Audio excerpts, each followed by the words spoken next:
All right.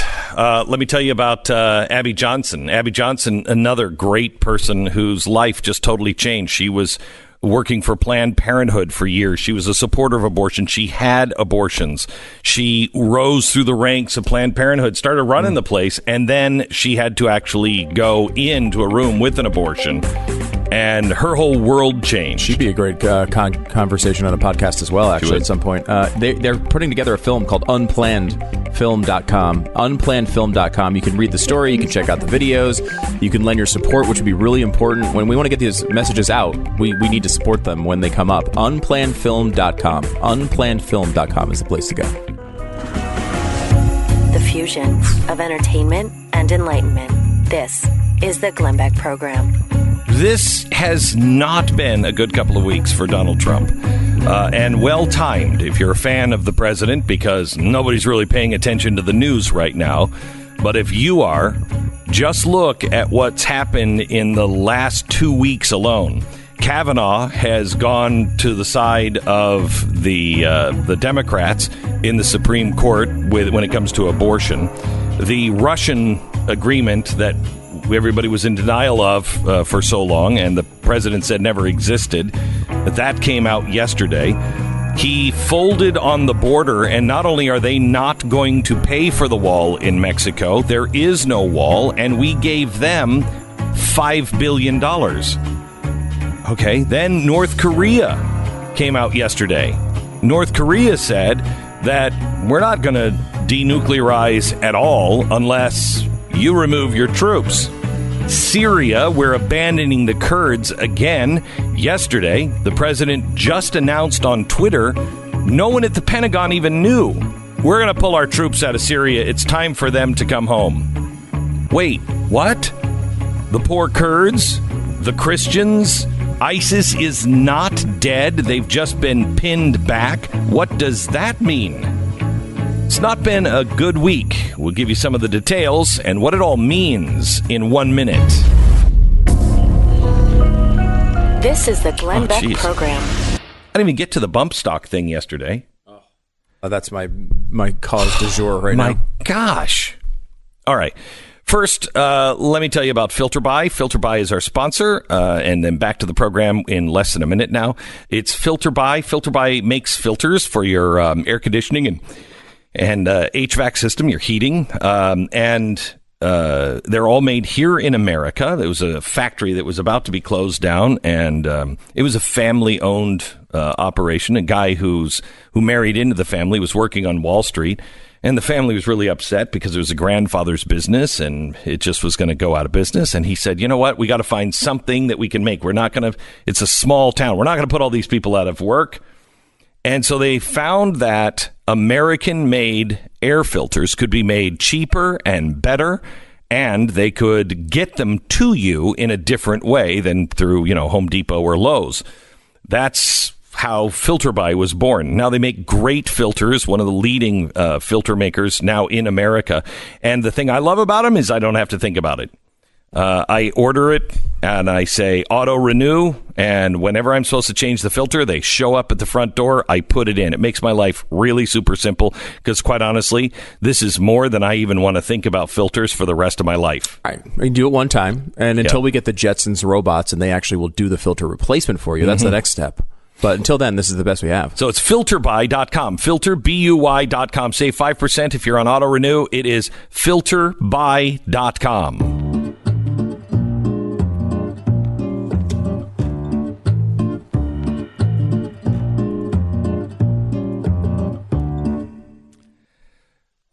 It's not going to be a good day for Donald Trump fans. Yesterday, the president, by decree, outlawed bump stocks. Okay, first of all, let's not set a precedent of taking away anything to do with guns through presidential decree. We would be apoplectic if anyone else, even if George Bush would have done it, let alone Barack Obama, we would be apoplectic. Now, I am not defending bump stocks. I don't know anybody who uses them or why you would want them. You can do the same thing with a rubber band or your belt loop. I mean, it doesn't matter. People are going to find a way around it. But you don't ban it. And for this president to come out and just, at a time when people are not talking about this. I mean, we just gave away something that I don't care that you could have given away as a compromise later in Congress. Right. You're telling me you couldn't get a bump stock ban through Congress with Democrats? Of course you could. Of course you could have. Of course you could. Why would we force this through? And again, I think it's completely unconstitutional. I do too. First of all, we should set the baseline there. It's unconstitutional to do this. This is obviously an infringement on your ability to bear arms. Obviously. It is. Fundamentally, it is unconstitutional. It's tied to another law that is unconstitutional, which is these 3 different statutes that come out against machine guns and automatic weapons, which I completely think are unconstitutional as well. So, but even if you go beyond that, let's just say we live in this world, we're in a progressive world where we don't necessarily follow the Constitution all that closely, and we do the things that just have to be done, and that's the world we're living. Even if you're in that world, you gotta pass a law. You gotta pass a law. You can't have the president just making up distinctions on, well, we don't like that thing. Again, in the legal statute of what a machine gun is the very clear language that a bump stock is not included. Very specifically, it says any weapon which shoots, is designed to shoot, or can be readily restored to shoot automatically more than one shot without manual reloading by a single function of the trigger. So in other words, you pull the trigger back once and you hold it. Mm-hmm. That's not what a bump stock is. It isn't. And if you think, well, but I think that's similar to a bump stock, that's great. Then pass a law against a bump stock if you don't like them.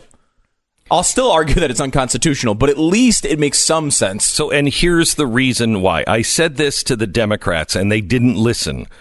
Don't go down this path, Democrats, because someday Barack Obama is going to be gone. And you're going to so disenfranchise people and make people angry and set this precedent that someone else that you really don't like is going to use those same things against you. Yeah. We now have Donald Trump. Now, please don't set this precedent. You can't have the precedent of a president just saying, you know what, and something else I want to ban.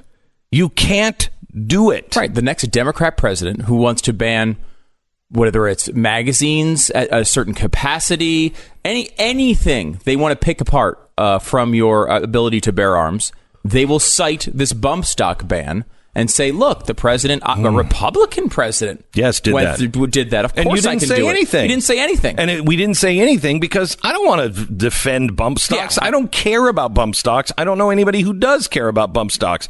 But it's those battles that you don't care about that become the most important. Yeah, go back. I mean, there was a battle in the Supreme Court that, this is very relatively recent history about marijuana, in which they basically fought the Commerce Clause when it came to marijuana, and it was a case in the 2000s that because it was marijuana, I don't think any conservative was into thinking about it, and it was not a big issue on talk radio at the time or anything.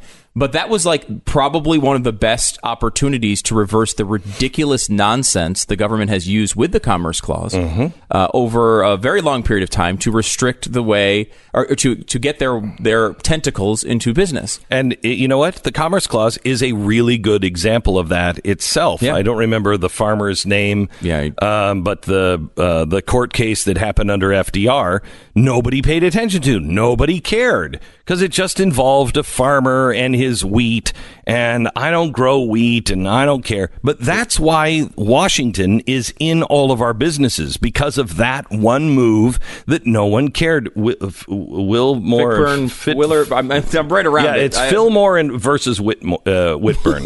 we're right in there. Willard versus Fickburn. Okay, close. There we go. We had all of the syllables, just all in the wrong order. All in the wrong order. Okay, so that was the attorney general against against a farmer. It's attorney general.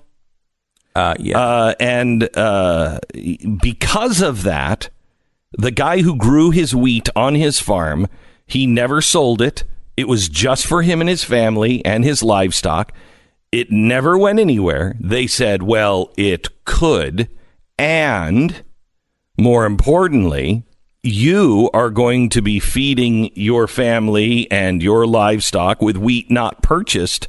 So that wheat that you would have purchased if you weren't a wheat farmer, that might affect the price of wheat coming into your state or leaving your state. So we have a right to regulate your land. Oh, my gosh. And people didn't say anything. And that's how we lost our freedom. And the same can be said. First of all, the bump stock thing. Also yesterday, can you imagine? Well, you don't have to. Imagine when President Obama just said, you know what? We're leaving Iraq. And he became General Obama, and how upset we all were. Wait, hold it just a second. No. This is going to be really bad. The president yesterday went a step further. He didn't even alert the Pentagon. The Pentagon found out yesterday through Twitter that we were going to be pulling out of Syria. This is causing all kinds of problems with our allies. Russia, I know the opposite is being said. Trust me, Russia loves this because it is just given the Middle East to Iran. And by the way, Russia is saying it on their official social media accounts. Their official spokespeople are saying what a wonderful move it is. The idea that, we're trying to act as if this is bad for them in some way is ridiculous. Well, they're only trying to take down Trump. Wait a minute. Last night, everybody was saying they were in bed with Trump. So which one is it? Stop it. It's been a weird. There's a thing that happens, I think, with big executives where, and you've even expressed this frustration at times, Glenn, where like you have an idea and you really want to do it, and everyone kind of keeps telling you can't do it, and here's X, Y, and Z why you can't do it, and you haven't changed your mind, but you're ceding a little bit of authority to the people, your advisors, the experts around you, but eventually you hit that point where you're like, I want it done, and I'm doing it. Right. And it seems like Trump hit that point on several things this week. And, Syria seems to be the main one. But the same sort of thing happened with tariffs, I think. He had a lot of people around him telling him, don't do the tariffs thing. And then one day he was just like, it's happening. And it kind of came out on Twitter. This seems to be the way that he makes those decisions. Now, with the bump stock thing, it's not his right because the Constitution prohibits him doing what he did. However, in most of these situations, it is his right. I mean, he can pull out troops from Syria if he wants to pull out troops from Syria. And, look, his entire life has been a guy he didn't want the Iraq war in the first place, mostly. He kind of supported it early on, but he switched on it pretty quickly. He, has opposed most of the wars throughout history. And I think his coming in, he said he wanted to get the troops home. It was relatively consistent with where he's been. However, the way he's doing it is, I think, what's shocking here to a lot of the people in the military. And again, we're just letting the Kurds down. Again, we just keep. Look, I want to end this war too. I want our troops to come home. We got to stop all of this stuff. But we also stopped with Yemen and Saudi Arabia, which has big ramifications that no one is telling the American people. The Saudi Arabia is so weak right now. If Saudi Arabia falls, you hand the entire region to Iran. Now, Iran is also in a precarious situation, but Iran has the full support of Russia. And now Russia is in a precarious situation, but so are we. I mean, we are all on the edge, and anything that adds chaos is bad. The Democrats just doing all kinds of investigation and just trying to drag his butt through an impeachment on trumped up charges, no pun intended. If there are charges, great. Let's hear them. Let's get it done with. But this chaos in Washington is bad. This chaos of, I didn't sign a letter. I didn't have any business. Oh, I do have a letter. It is business. I did sign it. Kavanaugh, he's going to be great for the right. He's going to stop all abortions. He's just a pro-life demagogue. And then he gets in and he's not. The border, I'm going to make Mexico pay for it. No, I'm not going to. In fact, we're not even going to build one. And I'm certainly not going to make Mexico pay for it. I'm going to give them $5 billion. All of these things are causing chaos, and we've got to stop. Stop. We have to have something that is reliable and predictable, and something we can all gather around and say, yes, I trust this. And right now, what do you trust? What do you trust? And don't say, well, it's better than this or that. I get it. I get that. But do you trust it?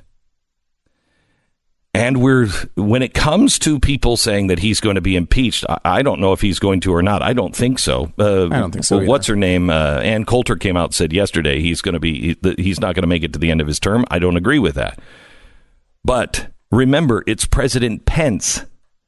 President Pence is steady, very conservative, and rock solid. That's not Hillary Clinton.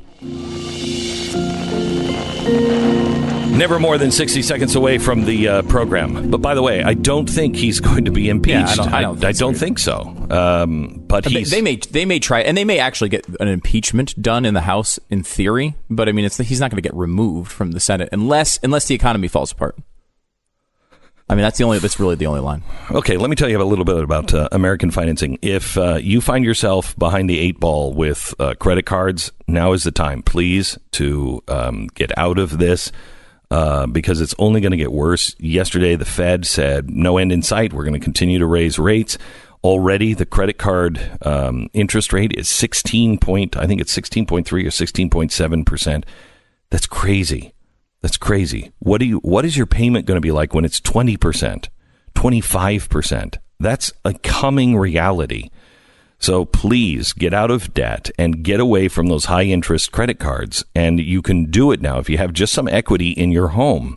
Go to AmericanFinancing.net and talk to the experts there about taking that equity and getting a consolidation loan. That means you roll everything into your mortgage. And while it seems like, wait, now I'm just kind of, now I'm just taking a loan that I'm going to pay off in a couple of years and roll it into another 5 or 10 years. Well, yes and no. You're actually going to pay this off, and you're going to pay a lot less in interest. And that's what matters. Keeping your credit score good. Do it now, please. AmericanFinancing.net. Don't get behind the 8 ball. AmericanFinancing.net or call 800-906-2440. 800-906-2440. It's AmericanFinancing.net. American Financing Corporation, NMLS 182334, www.nmlsconsumeraccess.org. Break for 10 seconds. Station ID, and they're right back.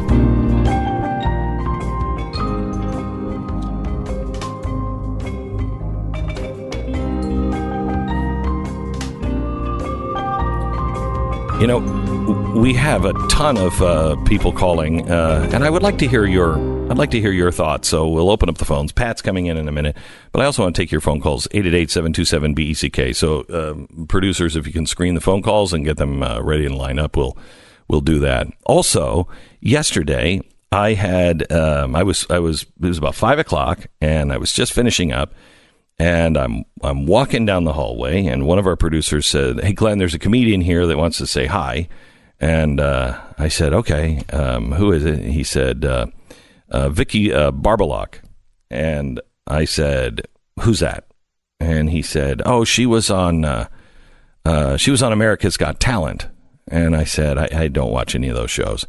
And he said, "Well, she's the host of Trailer Nasty." And I said, "I've never heard of it. Is she funny?"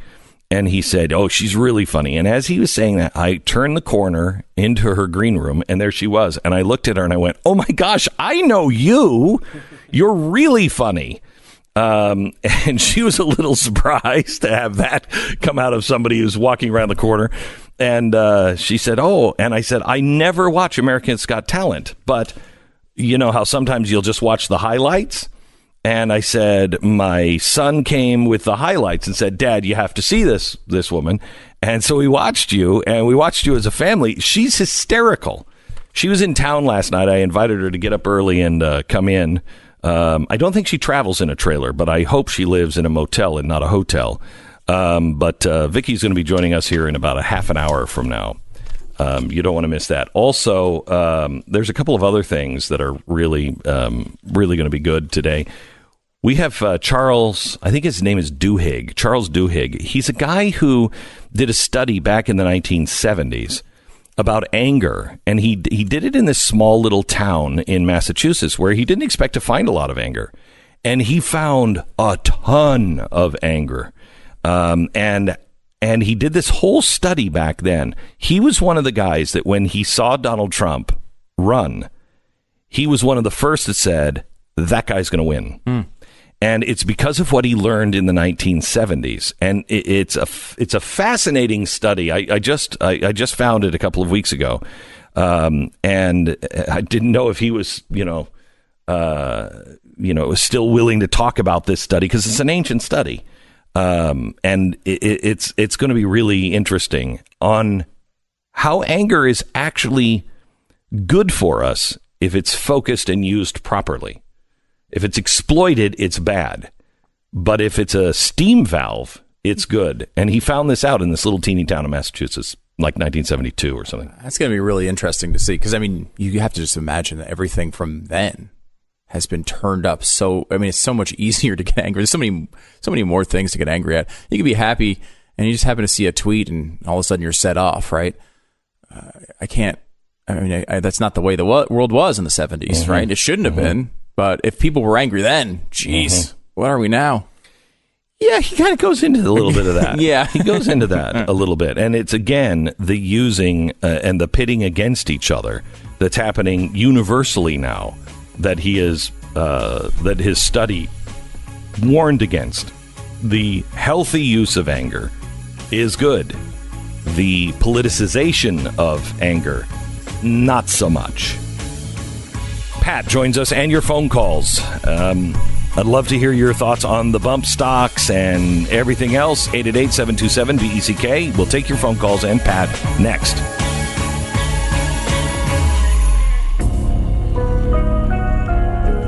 You're listening to Glenn Beck.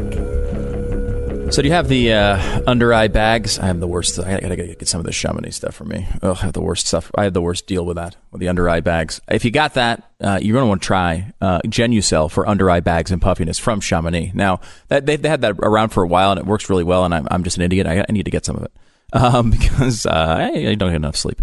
However, they have new products out as well that go along with that. So if you get the under eye bags and puffiness from Genucel, they also have this new Genucel jawline treatment. It's their best technology they've ever had. It treats like a double chin, a sagging jawline. If you're seeing that happen to you and you want to turn it around, you got to try Genucel jawline treatment. It works fast and the results get better every day. If you're looking for a gift, you can get that. You can get the immediate effects as well, which works within 12 hours, and the under eye bags and puffiness all together.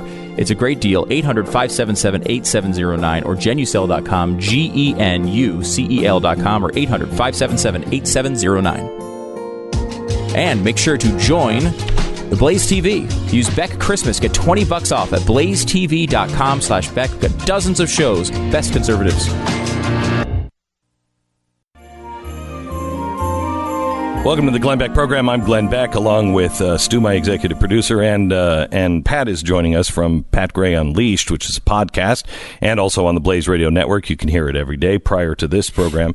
Pat, the wall, caving on the wall, and giving Mexico $5 billion. Yeah, we can't get a penny for the wall. No. We can give $10.6 billion to Central America and Mexico. Yeah. How does that make any sense to anybody? Pulling out of Syria yesterday, which is handing Iran the Middle East and Russia, and then an executive order on bump stocks. Not yesterday. A good week. Not a good week. For, I think for beyond my money. that. I think beyond that. I think depending on what he does, if Donald Trump would have said, you know what, everyone, even my own party, stands against me on the wall, but I'm shutting down the government, and it's going to require the people to stand up and let their voices be heard. Huge win for him if he would have done that. Huge win. Even if he lost the wall, Yep. A huge win for him. Yep. and he caves after beating his chest. Really strange. Insanity. Then Syria just pulling out without even the advisor. And then bump stocks. Oh, yeah. Oof. On an executive order, man, which you don't want to do. And beyond that, wait a minute. Hang on just a second. Nobody was calling for those right now. There's nobody up in arms. You give those up when you're dealing with something else. And everybody is screaming and yelling. You're like, okay, we're going to do some common sense stuff. I'm going to sign a law, if you pass it, that will get rid of bump stocks. That's how you do it. It was such a bad day, and I was angry enough at his actions this week that I had to go back and check my list of the good things he's done, just so I could get a little bit of balance back into my mindset. But it's been such a bad couple of weeks. It's been really bad. You have Kavanaugh last week going over and playing footsie with Planned Parenthood, and you're like, wait a minute, have we been duped on this guy? Right. So it's been the kind of week that we warned about during the campaign. It is, and not to quibble with this point because I think I know the context you're making it, but. What you described as the way to ban bump stock is not the way to ban bump stocks. No, you start off with a constitutional amendment which repeals or at least alters the Second Amendment. I know. Then you go to the House and the Senate and the presidency. Then you go confiscate them, and then I guess you make another law against rubber bands and belt loops. Yeah. That's your next step there. Yeah, good luck with it. This is going to make anybody who owns one a criminal. Yeah. This is really not good. This is really not good. There's also so many ways to modify a weapon. You can do it with a rubber band. Yeah, this is dumb. It's dumb. You have 90 days, by the way. If you have 90 days to get rid of these, or you're a felon. So, by the way, this law, the way this works, is it puts double the amount of penalty on having a bump stock than if you actually take a loaded rifle into a school. That's how ridiculous this is. And again, it's not a law. It's a rule. They just made a new rule in which they defined the bump stock basically itself as a machine gun, which it is not. Okay. Let me go to Bill in North Carolina. I'd love to hear your thoughts on this. Bill, North Carolina, welcome. Hey, good morning, guys. Merry Christmas. Merry Christmas. I don't feel like I'm in the Christmas spirit right now. But we will. Hey, I think it's a genius move what President Trump did with the bump stock. All right, and here's why. He's going to force a lawsuit. In fact, the GOA has already filed one. Good. It's going to force the courts to determine exactly what you're saying, that it is not a machine gun. It protects gun grabbing of semi-automatic weapons in the future. Because you already said you can do it with a belt loop or a rubber band. Mm-hmm. Okay. Well, we didn't go far enough with a bump stock ban, so now we got banned semi-automatics. I see the Democrats doing that. Right. He's outmaneuvering them by doing it this way and forcing a lawsuit. You know what, Bill? I would love to take that, and maybe you're right. It's a risky game. It's a very risky game, especially with the way Kavanaugh just voted. A very, very risky game, because if you lose it in the Supreme Court, then you're dealing with a whole new world where confiscation and executive orders can ban anything that they want constitutionally. And I also, warned people when they all said that John Roberts was also playing along. I was thinking the same thing. That's the same calls we got after John Roberts ruled against Obamacare. Yeah. Oh, it was just a strategic thing. Eventually, ruled for Obamacare. Eventually, what he's leading to is a bigger deal where he's going to overturn more things in favor of conservatives. Yeah. That's not the way this works. No. He's going to go down. Even if it is the way it works, you don't break the Constitution for a strategic point. No, it's the president's job to protect the Constitution. And if you believe that, you should come out and say, I'm going to sign this in because I think this is, as an executive order, is illegal, is wrong. I think this is wrong. I'm going to sign it in because somebody's got to challenge it, even if he challenges it himself. Make that point that you're doing that. Don't do it this way. Let me go to Ryan in Kansas. Hello, Ryan. Line 8. Hello. Good morning, everybody. How are you? Doing well. Actually, that was kind of a lie because I'm sort of infuriated by this bump stock move and the Syria decision. Syria and weak foreign policy was exactly the sort of thing I criticized Obama for, and this bump stock thing would have been my nightmare if Obama had done it. But what upsets me even more than that is the number of people I've interacted with who are absolutely the Make America Great Again people who they won't criticize Trump on this. And I just think if you come down on principle, there's absolutely no way that you could be on the political right and not be upset by this, with the understanding that if it had been a Democrat doing this, you'd be livid. I wonder if there's anything Donald Trump could do that would get these people to criticize him at this point. If not this, then I don't know what. Look, we have to be people that criticize when somebody does something wrong and praises when they do something right and call balls and strikes. I've tried to do that. I gave the president a fresh start when he was president. I watched his record. Okay, this is good. This is good. This is good. The last 2 weeks have been a disaster, an absolute disaster. And, you want to talk about the president, foreshadowing or playing a longer game. Yeah, it could be with pulling out of Syria, the ISIS thing, and now the bump stocks and also the prison thing, which I'm for, the prison reform. He might be signaling to the left, look, I know you guys are coming in. There's a lot we can do together. Pat, can you give us some things from the list of good things that he's done so we can kind of bring ourselves back? Wow. Israel. Yeah, Jerusalem. Israel. Yes. Keep coming to that. Okay, yes. Jerusalem. Gorsuch. Okay. Really good. He's removed some EPA regulations that were ridiculous. He got us out of the Paris Accord. Yeah. Got us out of the TPP. Both of those were really good moves. We got a small tax cut, which he calls a great big one that's unprecedented in the history of the world. Certainly not. But we got a tax cut. Okay. The ISIS one, I've been given credit for a lot. ISIS has been mostly really good, beaten. Yes, I'm a little nervous though. With back in the shadows, they just took off their black hoods and they're back in they're back waiting for their next opportunity. Yeah, they're transferring into an insurgency, right? Correct. I mean, and what's the problem with this Syrian move is that it strengthens them because we're not there. Strengthens ISIS, Iran, Turkey, and Russia. Strengthens all of them in the Middle East. Weakens Saudi Arabia, the United States, and definitely Israel. And you guys have both been on the front of wanting to bring more of our troops home. Yeah. This is not. You guys are not like neoconservatives here on this issue. But no, I want all of our troops to come home. But I want all of our troops to come home in a way that's not going to destabilize the entire world. Did you hear the Lindsey Graham audio? We have this on audio here. Lindsey Graham telling reporters about this Syria maneuver, and I mean.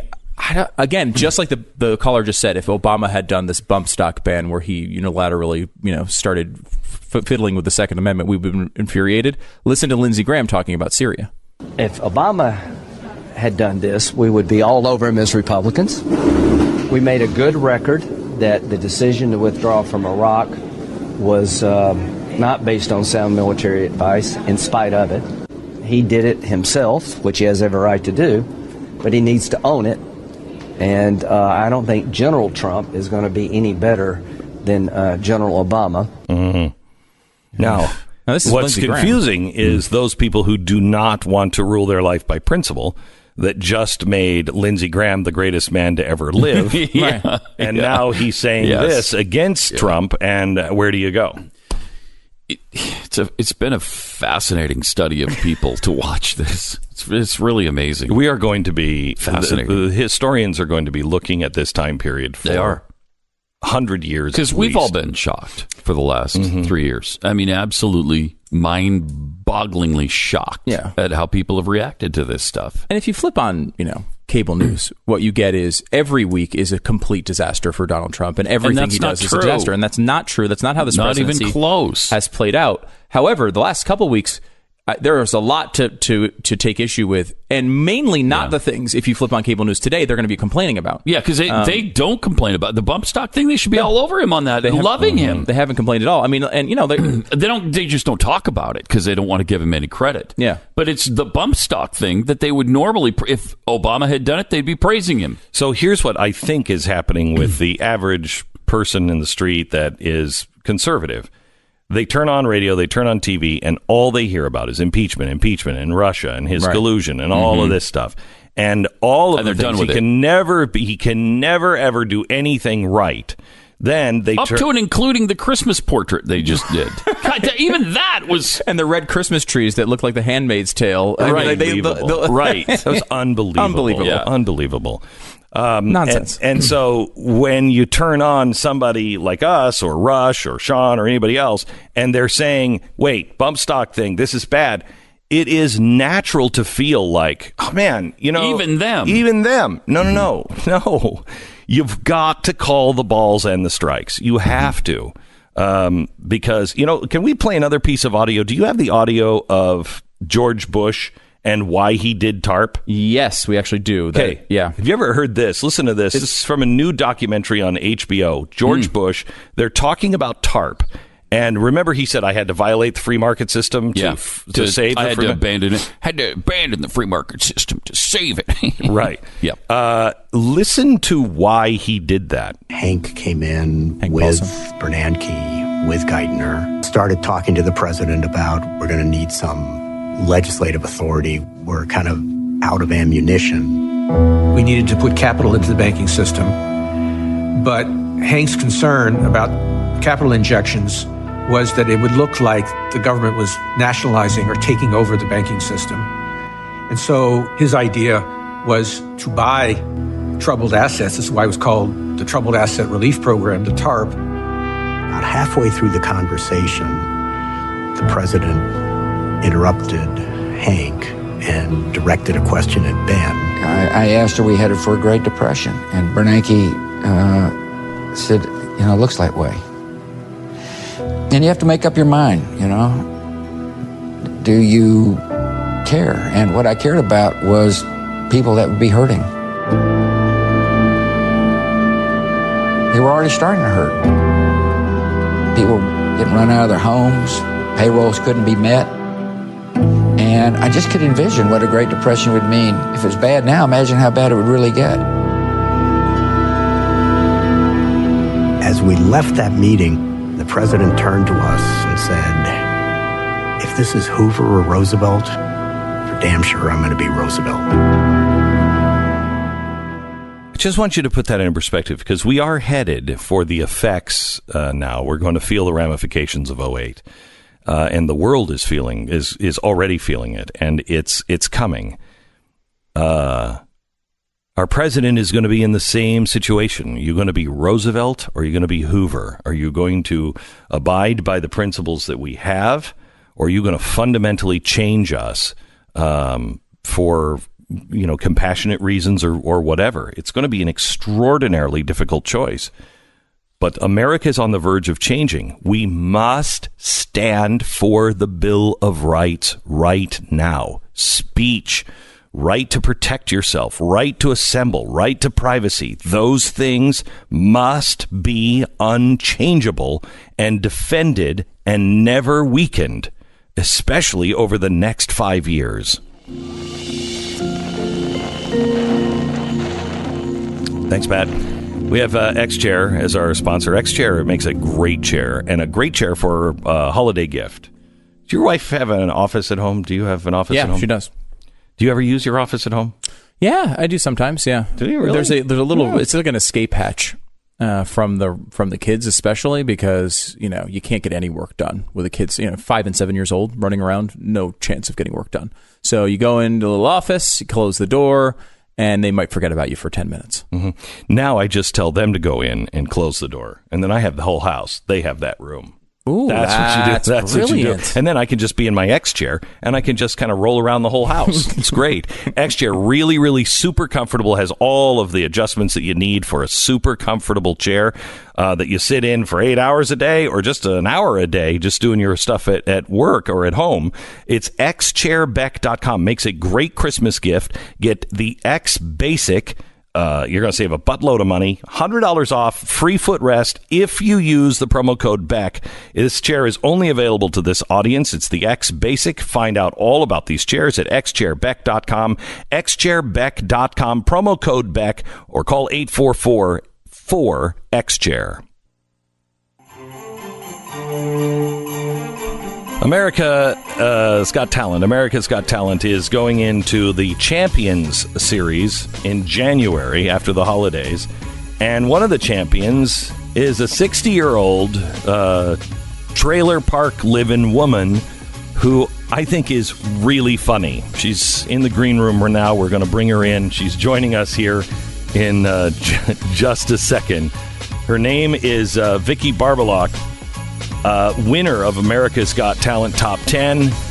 If you don't think you know her, you might be wrong. You might have seen her on YouTube. She's hysterical. She's next.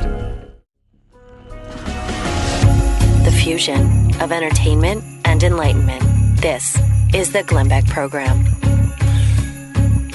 So last night, I finished my show, and I'm walking in the atrium, and one of the producers comes up to me, and he says, Glenn, there's a comedian here I want you to say hi to. They'd like to say hi to you. And I said, great. And I said, who is it? And he told me the name, and I was like, I don't know that person. And he said, oh, no, they're really funny, blah, blah, blah. You're on America's Got Talent. And I said, I never watched that show. And he said, well, no, it's she lives in a trailer. And I'm like, I'm thrilled for her. Is she funny? And he said, yes, she's really, really funny. And I said, okay. So I turn the corner and I go into the green room where she's sitting in her dressing room, and I recognize her immediately. And I said, oh, I know you. You're funny, which must have been really weird for her. But I think you're going to feel the same way, even if you don't know her. I'll introduce her to you next. 1 minute away. This is the Glenn Beck Program. Simply Safe. Simply Safe is the way to keep your home safe from anybody who's trying to break in, who might want your stuff. Mainly somebody very much like our next guest. And you want to keep them out of the house. Or the trailer. Right. Well, you could protect the trailer. It's important. Mm-hmm. There's a lot of stuff to, maybe we'll learn what you need to protect. What you need to protect in a trailer. Anyway, Simply Safe. You don't have to pay a middleman or schedule an installation window or anything like that. You own the system. It's $14.99 a month, and it is professional, top quality home security with a 24/7 professional monitoring. It is state of the art, and it's really actually going to hack you off when you go to the website and see the price. Not because it's so expensive, but because it's so inexpensive that you're going to realize I've been ripped off all this my whole life by these alarm companies. And they're still trying to rip me off. No contracts, no wires. It is simplysafebeck.com. Start protecting your home now. Simplysafebeck.com. That's simplysafebeck.com.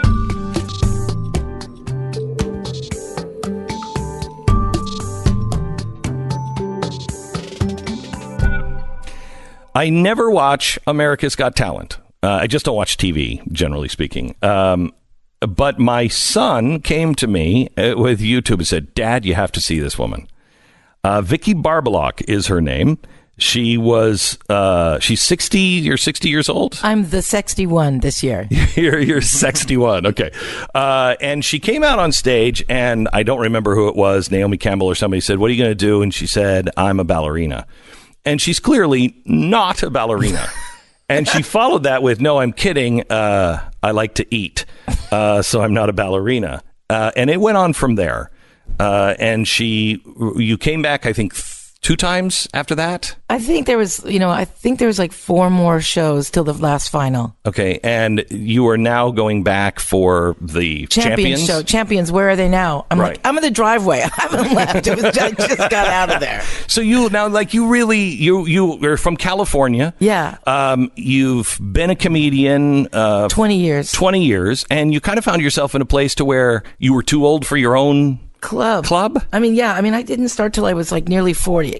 And I didn't know that was not a good idea. Luckily, or I wouldn't have started, Right. I probably would have, because I am an idiot. But I mean, and so, I was having a great time doing it. But when I would go, no matter what would happen to me, like Television would say I'm the next breakthrough from the Comedy Store, I would go to these agents in Hollywood and they go, well, you're too fat, you're too old, you're too there's nothing we can do for you. Oh my God. And so I mean, I just kept hoping something would happen, but You know, like Steve Martin said, you get so good they can't ignore you. And that was my only plan. Just keep doing it, keep loving it. But I kept thinking maybe Steve was wrong. Right. Then America's Got Talent happened. And what happened, that show had such a gigantic reach. And the people it brought to me, then Hollywood had to come around. You are, without being politically incorrect, I mean, you are clearly politically incorrect, but without trying to be politically incorrect, you are just so natural. You just feel like somebody that everybody knows. That's fun about what I'm doing is I am like meat and potatoes comedy. I'm the middle of the road. I'm a Midwestern. Miss Mitzi, the owner of the Comedy Store, she goes, Vicky, are you from the Midwest? And I said, no, but my parents, my mother is from Iowa. My uncles are my heroes, and they're from Iowa. She goes, yeah, I could tell. You know, a very Midwest sense of humor. You know, but I've never lived in the Midwest, but that is, right. That is, I think, who I am, the middle of America. Your dad... Yeah, my dad played for the Pittsburgh Steelers. He played for the Steelers. I'm not bragging, Beck. I just wanted you to know what the daughter of an NFL football player looks like, because you never saw one before. Right. This is no padding. This is natural. Right. So, yeah. And so he had, he'd been hit around a lot. Leather helmet time for him, 1950, 51. And so as I grew up, he was daffy and daffy and daffier. But he was just lots of fun. And, he was just a great dad, but he was totally daffy. So where do you get this? From your dad or from your mom? Because I think, I was also a little fat little kid. I was like hugely fat. I was like 220 at 12. And so my birth weight was 104 pounds. So, I was always... You've really let yourself go. Exactly. I'm as thin now. So my life was a child that was bullied, and I would make the fat jokes first. So fat jokes were defense. I learned that in my whole life that anything good happened to me came because I could make people laugh. So it was always something that I did. I worked for my parents at their carpet store for 20 years. And I didn't care if people bought carpet for me, but if they didn't laugh at my joke, I was devastated. So, I've always been about making people laugh. And the stuff in your act, for instance, you never drink alone. Yeah, I'm very proud of that. A lot of the other moms, they would just sit around and drink all day, but I was disciplined because, only alcoholics drink alone. I read all the pamphlets.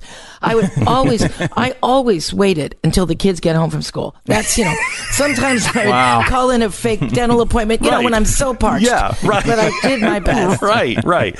And when you took your kids on field trips. Oh, yeah, that's another thing. My mother, I come from the last generation, I think, of women that partied 24/7. And I got kids, I'm thinking party, but the party was over, right? I didn't know. My mom and her friends always brought flasks on field trips. I'm going to get on a bus sober with first graders. Not now, not ever. I don't care what they do to me, right? So I go on my daughter's first field trip, and I take out my flask, and it's not a big alky flask. It's a very pretty, it's a little 2-ouncer. Right. It's not okay, how loaded could you get off of 2 ounces anyway? Right. But I take it out, and I take a little flat, sip. And all the other moms on the field trip, they just go ballistic. They're like, she's got a flask, And I'm like, calm down, biatches. I'm not driving the bus. I am not relax. So how much of your life is true? How much is, for instance, do you watch The Marvelous Miss Maisel? I do watch it. I think it's one of the most brilliant shows ever. It's so great. It's so great for women. Are you Sophie, the Sophie character? Put that on your plate. That is completely... Are we going to find out you're living in a mansion? Yes, you are. If I keep going, I'm going to buy a triple wide. That's pretty much, and the thing about the drinking alone, that was my mother. Every day I came home from school, my mother would sit there with her deck of cards between her legs, her muumuu on inside out, with a large amount of safety pins here, in case 30 people needed a safety pin on every given day. She was a president of the PTA. She was a treasurer of the women's club. She was all those things, and she, we'd come home, and the first beer would open, boom, when we'd walk in that side door. And my mother was a fun woman. I started when I started stand-up telling that story, and audiences got worried for me that I had this terrible childhood with a crazy alcoholic mother. It wasn't like that. My mother was a blast, and it wasn't like that. So I took that story of my mother and I put it on me. And I do love to party. I'm not lying about that. Right. Box wine is my life.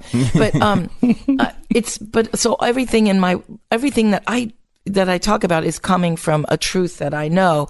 Right. But you do live. I live in a beautiful trailer. Yeah. Glenn, you cannot dynamite me. I've waited 5 years to buy the second best trailer in my trailer park. And I would look at their trash can for 5 years. I'd what's in there? I knew they liked Applebee's. That's all they knew. And then one day the trash was empty and I called the trailer park realtor, Les. He's 90. I'm like, Les, I want to buy this trailer. He loaned me the money. I started AGT at the same time as trying to get this dream trailer. It all worked out. But I am so proud. I live on top of the hill. Look at it's beautiful. So you're out of the slums. You're looking down on the people. The old trailer part of I call that part of the park the ghetto. Right. I always call this the Heights.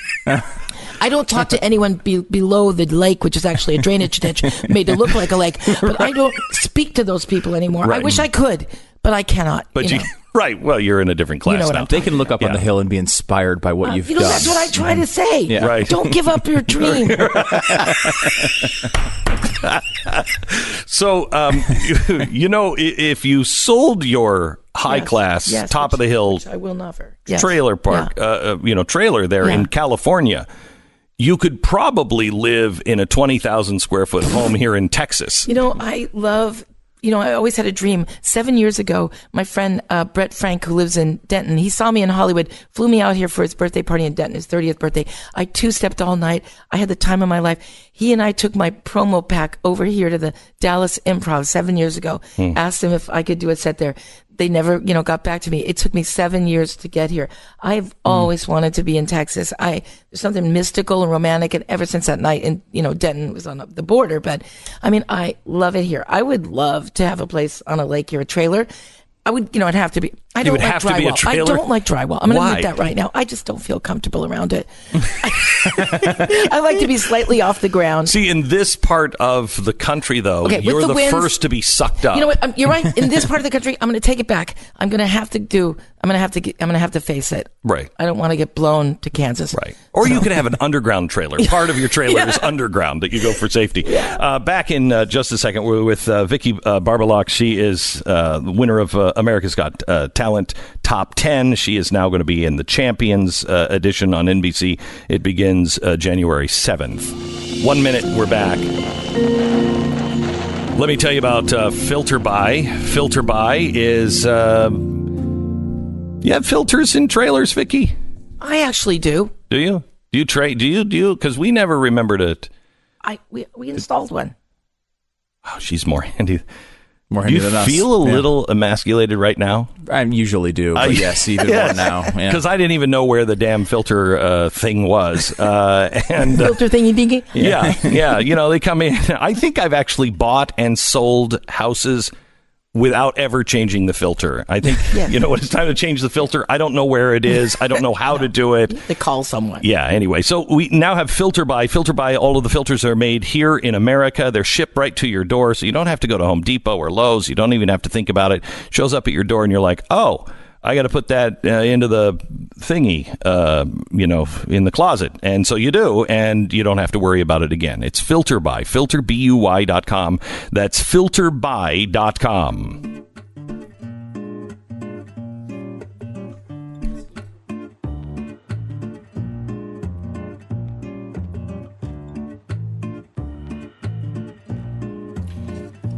So Vicky is on tour now. She's going to Tacoma. Oh, Tacoma. I used to live by there. Now it's been 30 years, but... So pretty. Yeah, it's beautiful and a lot of trailer people. A lot of trailer people. Wait. You love it. Then you're going to Portland? Yeah. Are you crazy? I'm excited to the Portlandia, where it stays weird, the Voodoo Donuts.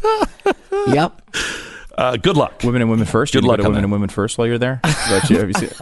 Oh, you'd love that. What's that? It's the Portlandia is the show. It's a sketch comedy show, and they're I don't know. Maybe their most famous sketch is a feminist bookstore. Yes. Which is a real bookstore there, and it's insane. That's right. I love that sketch. It's going to be. Yeah, I'm so excited. Then Nashville, Tennessee at Zanies. Huntsville, Alabama, the Stand Up Live, Stardome Comedy Club in Hoover, Alabama. I can't wait to get there. Naples, Florida, Off the Hook, and then Rochester, New York, Comedy at the Carlson. That's just in January. Yeah, and then it's crazy fun. I mean, I'm really excited about going around. That's what I always dreamed of doing. People go, are you tired because you're the 61? I'm like, no, I get so much energy. And it was really fun here in Texas, and then I'll be in San Antonio tomorrow night, which is a dream for me. Like a bucket list thing. So I would imagine some people compare you to kind of Roseanne. Yeah. How do you feel about that? Well, all fat people look alike, and she did. She did live in a trailer, and we have brown hair. And in fact, when I first met her, she left the Comedy Store before I came into the Comedy Store, and I always was worried when she saw me, would she feel that I'm, hacking her? But I was doing this show called Funniest Mom in America. She was the host.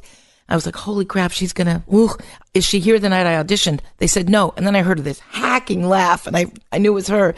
And she came up to me, and she was so kind. She said, I love you. And she totally got that we were different. And I wrote for her, and she was really good to me. You did write for her? Wow. So it was wonderful, yeah. I hear she's not easy to work with. I just realized we weren't going to be best friends because she was who she was.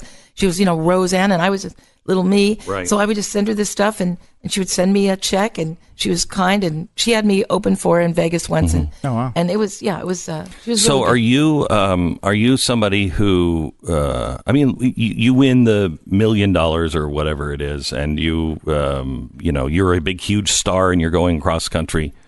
What's going to change about you? I don't know that that's much going to change. I think because this big success hit me when I'm 60, I think that it's just different than if you hit your earlier. I mean, I got my grandkids a go-kart for Christmas. That was like a dream come true. I'm going to say that. But other than that, I mean, like, I'm not leaving my trailer. I might get another trailer in LA when I'm working there. But I've been so happy doing stand-up. I've been just so happy the last 20 years. What did you do before that? I worked for my parents' carpet store for 20 years. I mean, it was crazy. I mean, it was just, my parents it was the craziest time. And that's why comics go, comedy's a struggle. It's so hard. I'm like, try working at a carpet store with your crazy parents for 20 years. Because they would sleep at the carpet store. Our carpet shop was attached to a liquor store. Literally, by the wall was a liquor store. The wall, liquor store, us. So my parents, we would start drinking in the afternoon. They'd pass out about 9 o'clock when we closed. People would come in the morning. The door wasn't locked. They'd just walk into the shop. Mom and Dad would be sprawled out on the carpet rolls. Are you open? Oh, yeah. Can we help you? There's not even a blink. And we sold only seconds and irregulars. I mean, you only shop there if you were desperate or super rich. And, it was my dad every morning had a pep talk in his office. I'm going to hire nothing but a-holes. I'm going to take an ad under A. That was our morning pitch.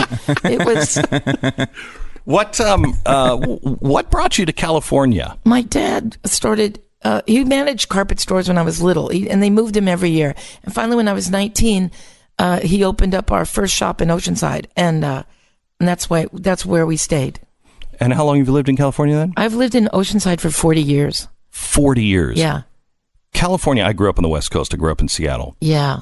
And California 40 years ago is not California today. It's nuts. It is nuts. I swear, my little enclave of Oceanside is protected by Camp Pendleton Marine Corps Base, which I love because, at any given day, there's 30,000 gorgeous Marines walking around. I think because we have the base there, our town stays a similar, it doesn't gentrify to the level of the other beach towns around us. So I'm just so grateful to be in Oceanside. It's a little when I go to LA to work and stuff, it's like, yeah. But for where we are, it's like a secret little spot. It's going to change. I think it is with San Diego as well. I mean, Camp Pendleton changes the seals and it just stops the insanity a little bit. Yeah, I'm so lucky, and my son-in-law's a retired gunny, so I get to be at the beach at Camp Pendleton on Christmas Day. We always spend Christmas at the beach at Camp Pendleton. And the Marine Corps car washes, ladies, if you visit San Diego, don't go to the zoo. Go to the front gate of Camp Pendleton. You sit in your car. 12 Marines wearing little green shorts wash your car. It's unbelievable. And that's what you might do for every Saturday, all summer long. All summer long. That's where you will find me. Right. Because I'm a giver. Semper Fi. You're tremendous. You're just tremendous. Thank you so much for having me on. Big honor. It is. It's great to see somebody who is pursuing what they love because they love it and for no other reason, and then hitting it. And I'm just thrilled. No other reason. I mean, you have the trailer on the hill. I mean, well, let's face it. Yeah. I mean, there is that. I had a double wide dream, and comedy made it come true. Where can people go to find out where to find you if they missed the dates? On my Vicky Barbolak Facebook page is always my calendar, and I have a website. It's called VickyBarbolakComedy.com. It's on the brink of teeter, but hopefully it'll work if you guys look into it. VickyBarbolakComedy.com or my Facebook page. Or you can all call me at 760-522. You also started a new podcast. Yeah, Vicky Barbolak, Trailer Nasty. And also, I am a ordained wedding minister. I have a business called Wedding Chapel to Go. Are you a minister of the Universal? The leopard cloth. Of the leopard cloth. Yes. And I offer a $29.95 half-hour honeymoon as part of my service. I have a wedding van. It pops out, and we just do pop-up weddings. So the 20-minute... Did you say honeymoon? 30-minute half-hour honeymoon, $29.95. I've kept that price stable. Right. Yeah. Right. And that's in the back of the van. And it's a wonderful experience for the happy couple. And you can renew your vows too. And I do a lot of anniversary renewals. I do anniversary parties, and that's great. We can also offer the $29.95. For that. Maybe we should have. Maybe we should have like we do next year. If maybe we could get you back. Yeah. We should do like a bowling out. I mean, it's not a van, right? But we could, it's a national show, so maybe we could do like a bowling alley wedding, and you could officiate. Absolutely, that'd be great. I would love to do that. I have my own bowling shoes and bag. So you're ready. So let's do that next year. You come back. Okay. You can, and we'll find the perfect couple for the bowling alley wedding. I love it. Somebody's going to want to get married next year in a bowling alley on this show. Keep us in mind. Yeah. Vicky, thank you so much. Thank you so much, Glenn. Merry Christmas, everybody. Merry Christmas. Merry Christmas. You can find her at VickyBarbolak.com. Vicky Barbolak. Find her at Facebook. And if she's coming near you, make sure you see her. She is great. You're listening to Glenn Beck. All right. You want a good night's sleep? Don't take my word for it, because we're all different. And, even my body is different now that, I'm Rubenesque. And hadn't noticed. What? I hadn't noticed. Thank you. Yeah, that's so kind of you. Merry Christmas. I've noticed you've put on a few lbs. I have. But you're letting yourself go. Thank you. But anyway, the Casper.com, it's a great mattress for me. It might suck for you. Everybody's different. And that's the reason why they let you try it in your house for 100 nights. If it's not right for you, you call them up and say, don't like it, and they'll come and pick it up and refund all of your money. Going to a mattress store is just ridiculous. I've never slept in my clothes. I can't say this. I'm an alcoholic. I've never found the right mattress by going and laying on one for 2 minutes at a mattress store. Get it now, Casper.com. Use the promo code Beck. Casper.com, promo code Beck. Get $50 off the select mattress. And you can listen to this show, watch it every day, plus all the dozens of shows we have on Blaze TV now. BlazeTV.com/Beck. Get $20 off with the code BeckChristmas.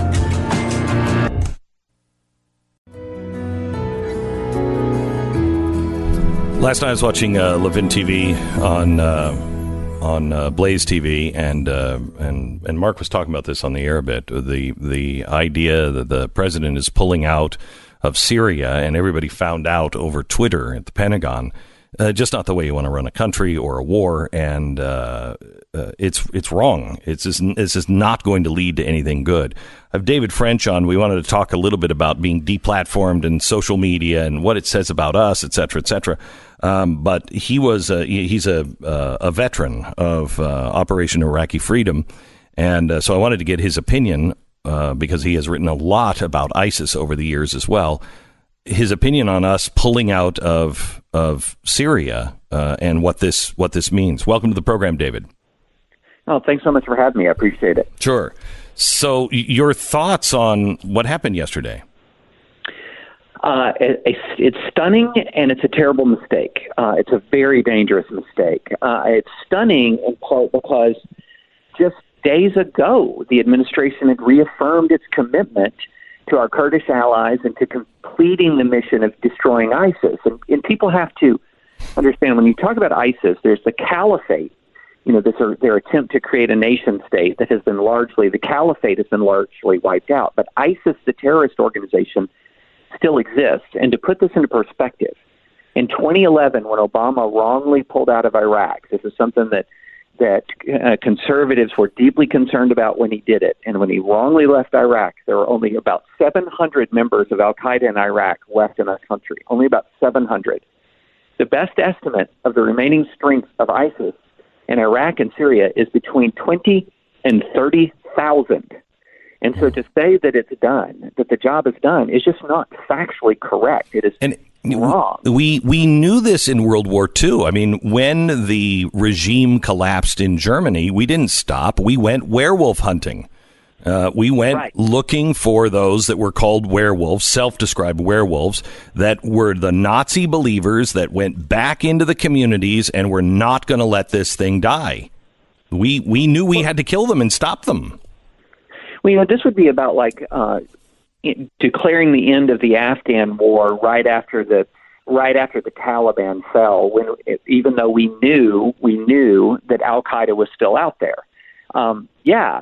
The capital cities of the caliphate have fallen, and Trump deserves a lot of credit for continuing that military campaign and stepping up that military campaign that began under Obama. But now to pull out before that job is done, and then to make it worse, there are three entities most likely to gain, three enemies of the U.S. that are most likely to gain from this. ISIS, of course, Russia, and Iran. This is something that we're going to strengthen our enemies. We're going to betray our allies. And to what purpose? This had been one of the most successful American military interventions since 9/11. I mean, we had, with very light casualties by comparison to other American military interventions, toppled the heart of the caliphate, empowered Kurdish allies, held the line against Russia and Iran, and put ISIS in headlong retreat. And before it's all done, you just leave, and you do it by shocking your own generals. That doesn't make sense. Why did it happen? Well, we have to crawl into the mind of Donald Trump. I mean, I think part of, from the beginning, he has expressed deep skepticism about America's military actions involvement overseas. He has been talked out of on multiple occasions, headlong and precipitous retreats in Afghanistan, in Syria. You just get the feeling that this is what he wants to do, and that he's been repeatedly talked out of it by the people around him. But so he's just going to go ahead and do it. Yeah. Right. Okay. Let's talk about something that I think, David, conservatives and all Americans should be very concerned about right now, but I'm going to really be focusing on it in 2019, and that is the silencing of voices and social media. You wrote an article, "Social Media Idealism Collides with Human Nature." I think that headline says it all. Explain that. Yeah, so essentially what I'm talking about there is the frustration that the social media companies are now feeling with how their platforms are used, and they're clumsy and sometimes censorious attempts to bring their platforms in alignment with their vision. And so what they imagined was, they're going to create these platforms that are going to bring the world together, and not just bring the world together, and transmit and communicate their values. That, you have these Facebook, Twitter, et cetera, executives, almost all of them uniformly progressive, who believe that these platforms would accomplish progressive things in the world. But it turns out when you create a platform, when you create a true marketplace of ideas, you also empower a lot of voices you don't like, and a lot of voices you disagree with. And particularly on Facebook, it's very interesting. If you look at the top publishers on Facebook in the political context, time and again, it's conservatives. Time and again, it's Republicans. And that's not what Zuckerberg built Facebook for. And they have and they've done everything they can to hurt those platforms and to hurt the traffic, trying to, I mean, for me, I have 3.2 million Facebook likes and fans and followers. Right. And they want me to pay to be able to reach the people who said, I want the stuff from him. I mean, they're doing everything they can to limit the voice. Yeah. You know, and the problem is they want two things. They want it all, and they can't have it all. So what they want is to reach every person in the world, and then they also want to spread and inculcate a particular set of values. Well, if you make your platform a value transmission device, you're going to limit its reach. And so they keep on trying to square that circle. They keep trying to say, well, we want everybody on there, but we really, truly only want a certain kind of expression on there. You can't have both, but they flail around often trying to have both, or at least trying their best to limit the spread of ideas that they dislike. And this is a real problem. It creates almost an unbearable amount of tension, because on the one hand, you have conservatives saying, hey, treat us equally. Just treat us, we don't need special treatment. Just treat us equally with other perspectives. And then you have progressives who happen to be, in their peer group, essentially, saying, what are you doing? You're all progressives. You want the progressive values spread. I think you also have a third group of people that are both sides that look at these really hideous things from anti-Semites or whatever, right. And say you got to get rid of them. But the correct answer is I can't get rid of anybody. It's a platform. I can't get rid of anybody.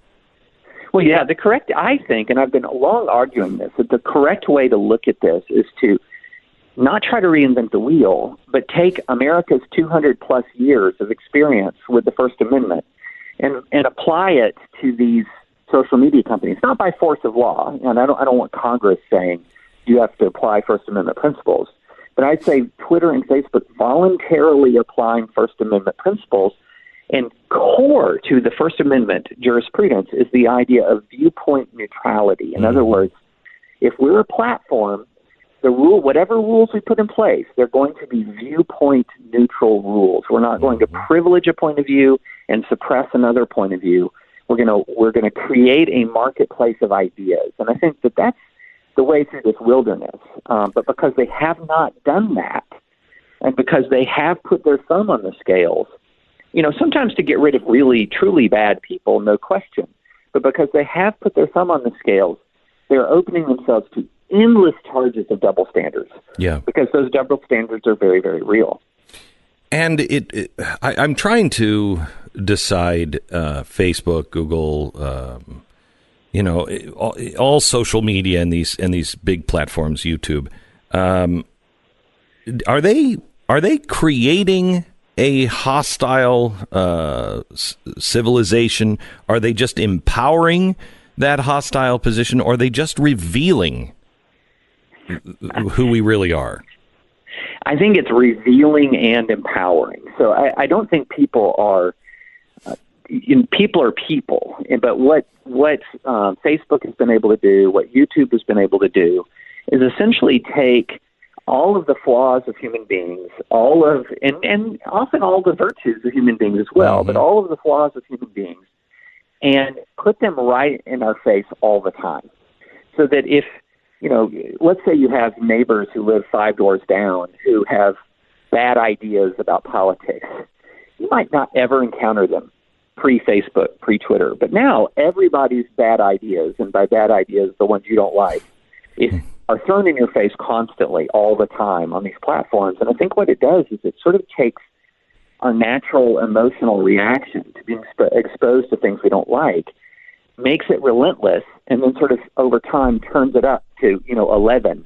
and it's the only way to really escape it is to turn off social media entirely. But then you get that sort of nagging feeling that, what am I missing? Am I missing these developments with my grandkids? Am I missing these developments with my friends on the West Coast? So you turn it back on for the friendships, and then there it is again, all of the things that you dislike. And I think it just takes who we actually are and just throws it in our face all the time. And it makes it worse. That's a great point, because I mean, think about the holidays come around, like whatever, if you have a holiday party that you go to once a year and a couple people there that you don't like are going to be there, and you sort of dread it.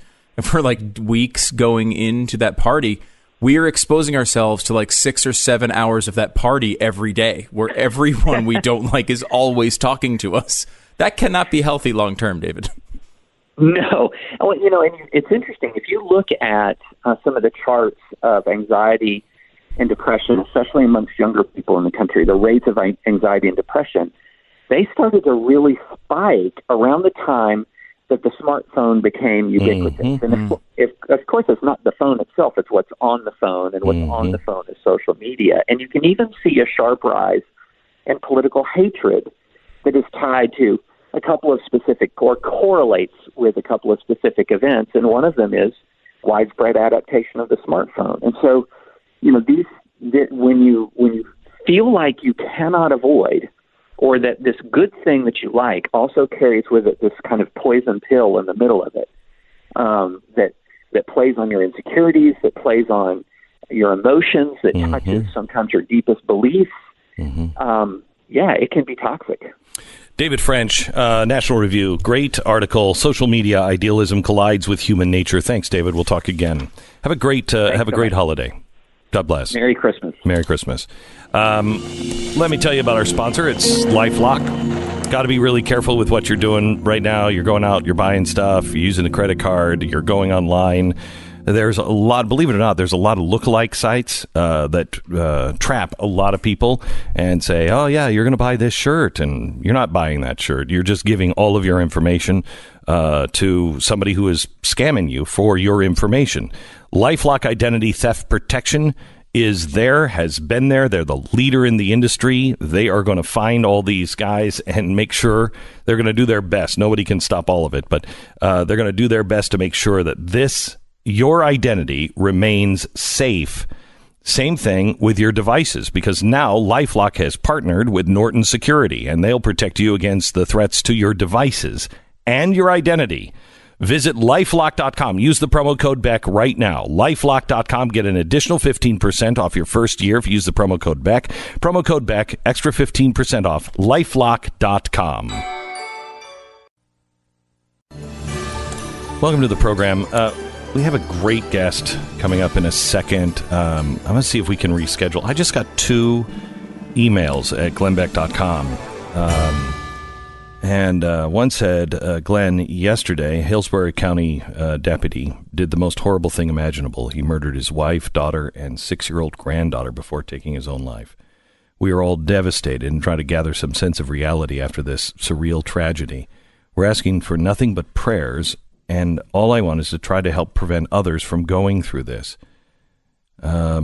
Please do a show that focuses on helping people who are considering suicide. So I read this, and then I click on the very next email. Glenn, my name is, I'm not going to give you his name. I'm 25 years old. I've been listening to you since I was 19, nearly every day. I've been listening for the last few years, and I know you don't know me, but I have depression. Some days are incredibly difficult to get out of bed. The past several weeks have been perhaps the worst of my life. Suicide is never far from my mind. I'm working on it. I recently switched medication, started seeing a new therapist, and I'm hoping for the best. My days consist of constant prayer and pleading with my Maker for understanding and some sense of peace and hope. This doesn't affect you, but it affects me greatly. Most days lately, your show has been the only thing allowing me to get through my mornings and my day at work. I want to thank you from the bottom of my heart. Thank you for what you do, for what you and all of you do, the messages you share. I admit it's not typically the stories and information that lift me up. I some days I do notice it's a bit doomsdayish.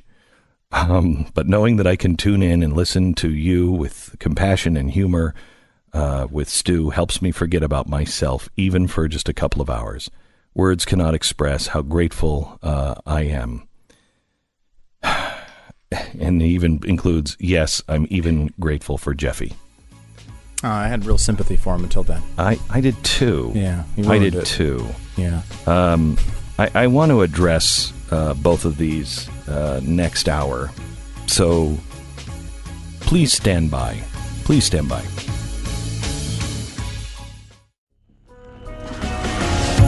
The fusion of entertainment and enlightenment. This is the Glenn Beck Program. I don't know what it's like at your house, but at my house, it's nothing but going over lists and running around and making sure you're at the right place and we're at the school for the right thing and the kids are prepared for this and we've got our shopping done for this person, and have you sent out the fruit basket for this? Have you written the card for so-and-so? It's nonstop. It's nonstop. And in this rush, we sometimes miss the things that are right next to us. I begin there in 1 minute. This is the Glenn Beck Program. So we are we're hitching a trailer to the back of the truck, and we're going on a little Christmas tour as a family. And one of the things that we're doing is we're bringing card games with us, and one of them is Say Anything. It's a great game that your family can play, whether you're driving, whether you're sitting around the table, and anybody can play. And it is just a fun game called Say Anything. You find it at the toy section at Target. I think it's, I don't even know, 20% off, or it's on discount now at Target. But it's a fun game, and you really will laugh hard. You will go off on all kinds of tangents. It's one of those games where somebody will say something, you write, wait. What? What do you mean? In a good way. Yeah. And there's no politics. So it's great. It's called Say Anything. It's available now at Target. Get it for the holidays. You know, surrender. Don't talk politics. Don't try to win at the table. Just say anything. Have fun. Go get it, toy section now at Target. It's on sale. It's called Say Anything.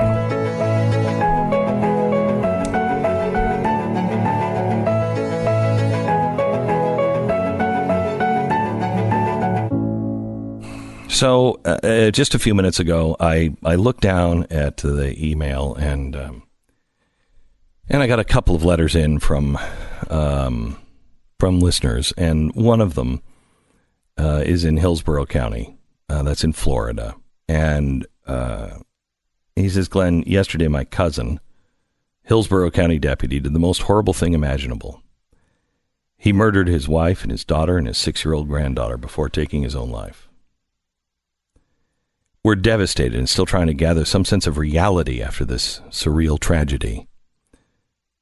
I'm not asking for anything but prayers, but I do want to try to help prevent others from going through this. Please do a show that focuses on helping people who are considering suicide. Somewhere out there, someone else is hiding anguish, and maybe we can help them before it's too late. I read that letter, and then and I usually don't read listener mail during a show, but for some reason I click on the next one. And the very next one is from a guy who says, I'm 25 years old. I've been listening since I was 19, nearly every single day. And I have depression. And some days it's incredibly difficult to get out of bed. The past several weeks have been perhaps the worst of my life. Suicide is never far from my mind, and I'm working on it. Most of my day consists of prayer and constant pleading with my Maker for understanding and some sense of peace and hope.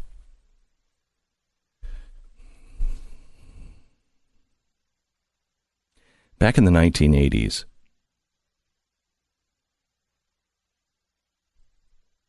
I went through clinical depression. And it's different.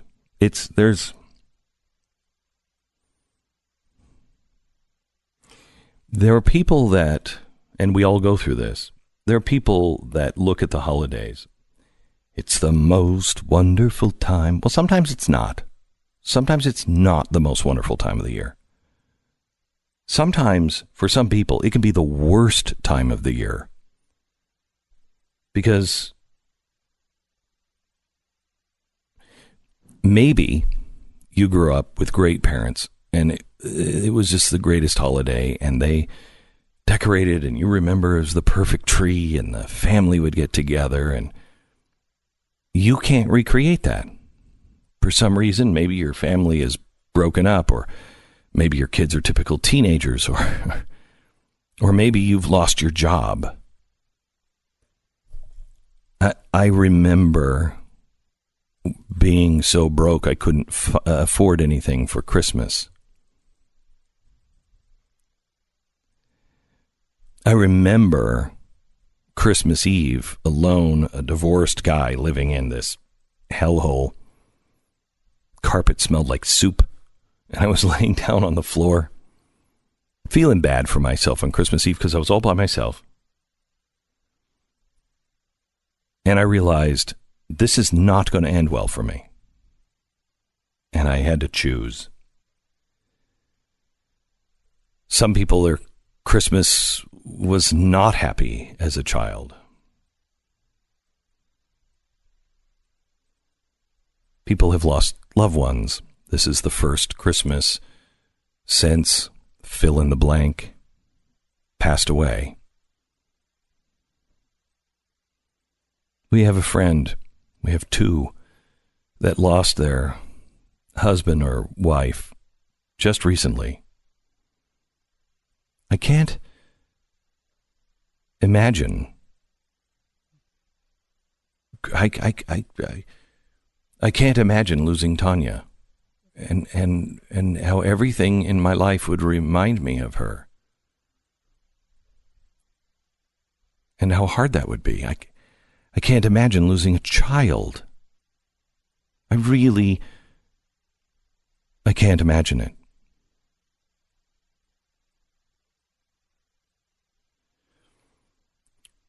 But if that's what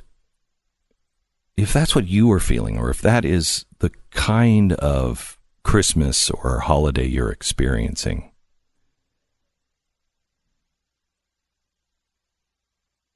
I'd ask you to back up and re-examine Thanksgiving. Think about Thanksgiving. The pilgrims come over here. About half of them die in the boat. They're just dumping their children into the sea after they die. Imagine that.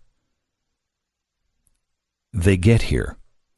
It is such hostile territory that they can't grow anything.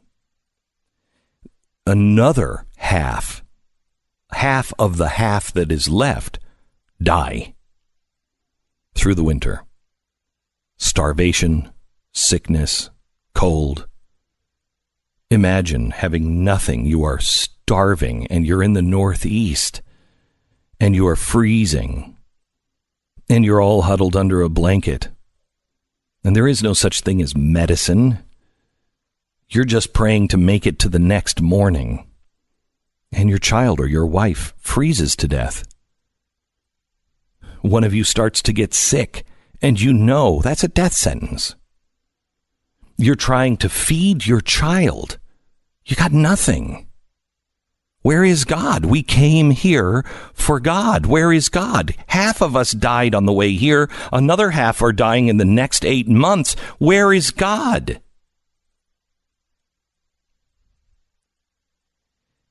And when it was over,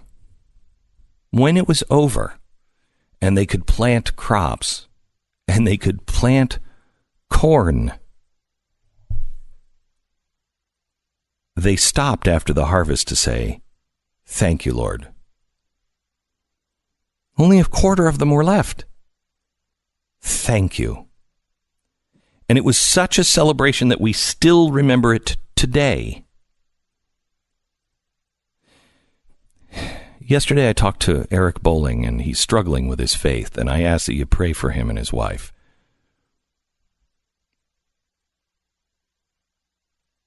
But someday, Eric will...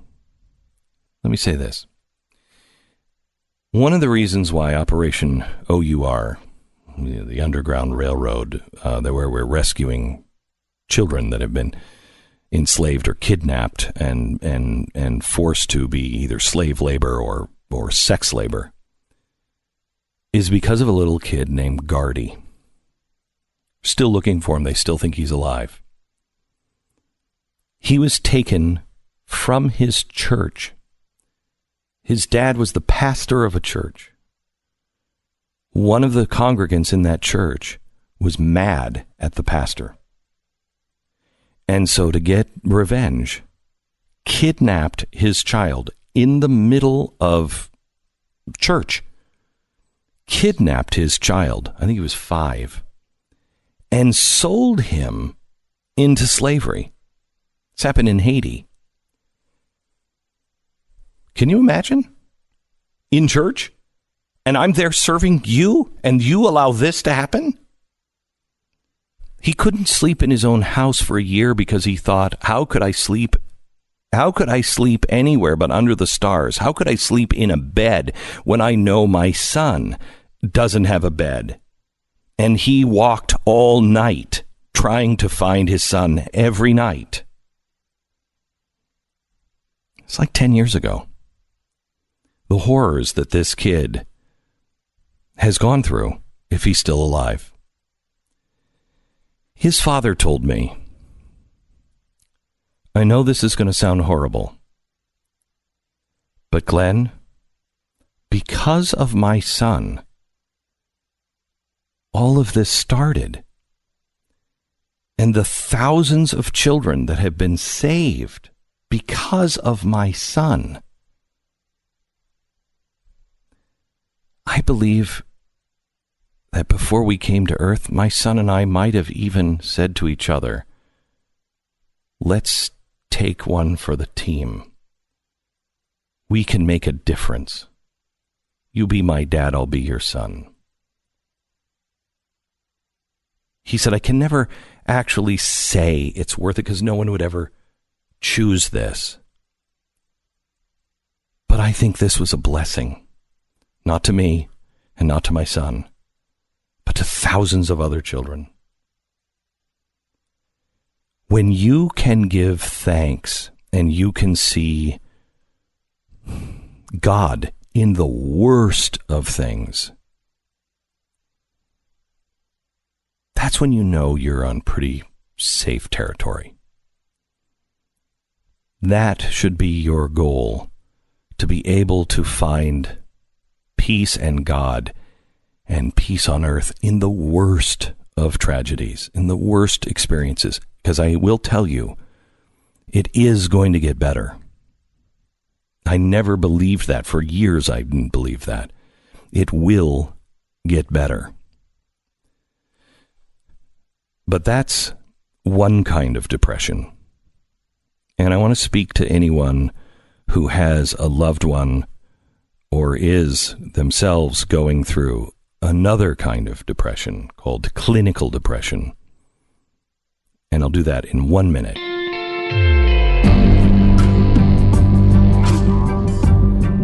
Goldline is our sponsor this half hour, and I think gold is going to start playing a pretty important role in today's world, coming in 2019 and 2020. I think it's going to get pretty ugly, both politically and I think economically throughout the world. And when there is uncertainty, that is when people rush to gold. I've told you for a long time, I don't own gold as an investment, although it's been good for me. I own it as a hedge against insanity. It's insurance. You have fire insurance. You have car insurance. How come you don't have insurance on the government not listening to people and not doing the right thing? Because that is much more likely to happen than my house burning down. Definitely. So I want you to call Goldline and find out if gold or silver is right for you. Call Goldline today. Ask about their gold legal tender bar and silver maple flex bar. These are great, convenient things that you can just stick in your wallet and you can give to your older kids. So when they go across the country, they've got one with them. And it is real money, gold or silver. Goldline.com. Call them now. They're waiting for your call at 866-GOLDLINE, 1-866-GOLDLINE, or goldline.com. 10-second station ID.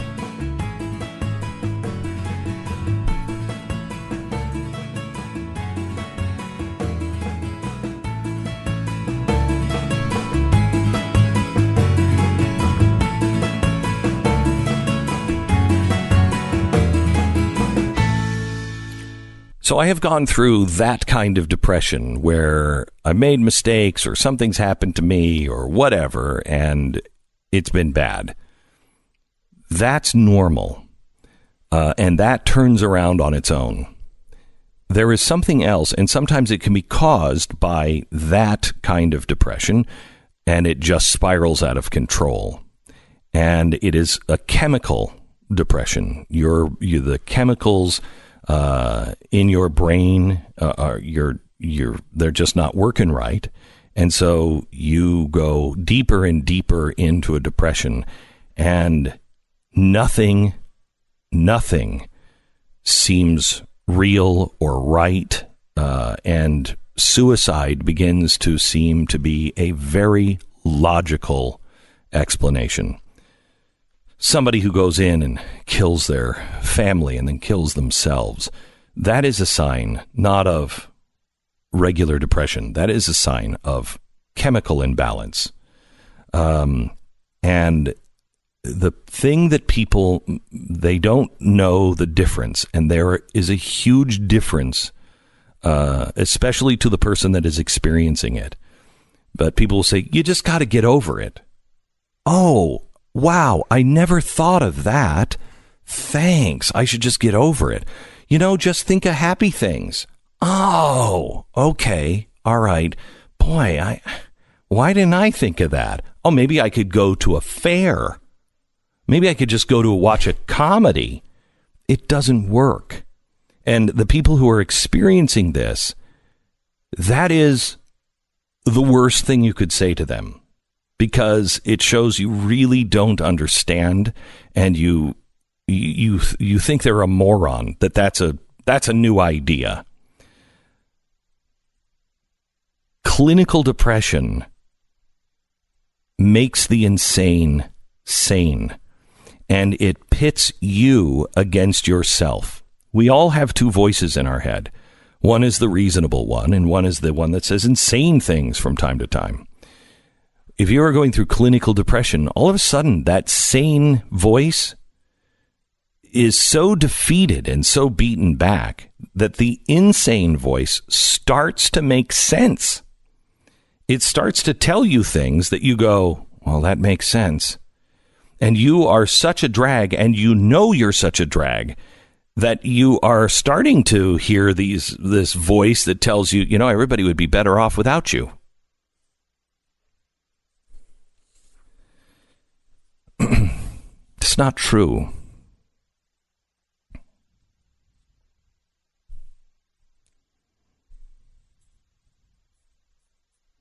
I wrote a book called The Christmas Sweater that was about my mother's death. Fictional telling of my childhood with her.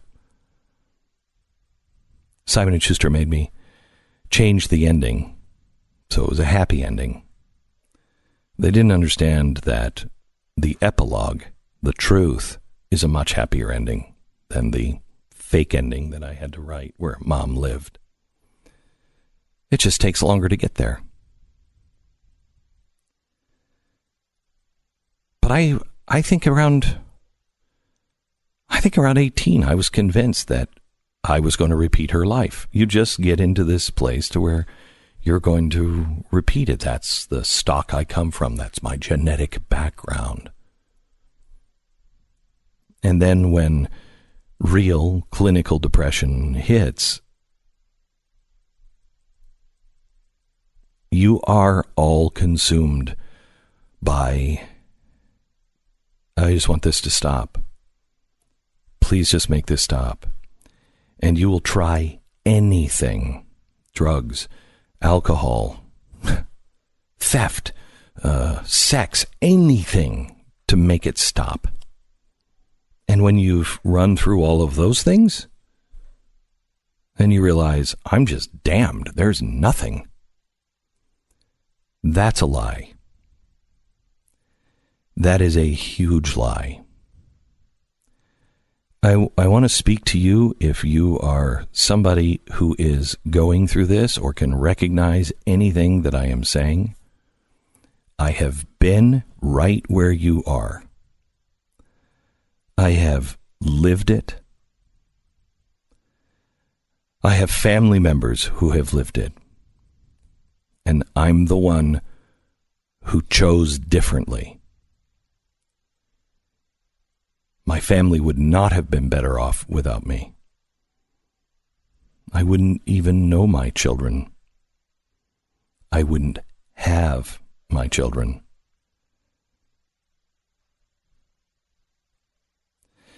In the book, The Christmas Sweater, I talk about a dream that I had, and it's a real dream, but it comes forward in The Christmas Sweater as a scene. And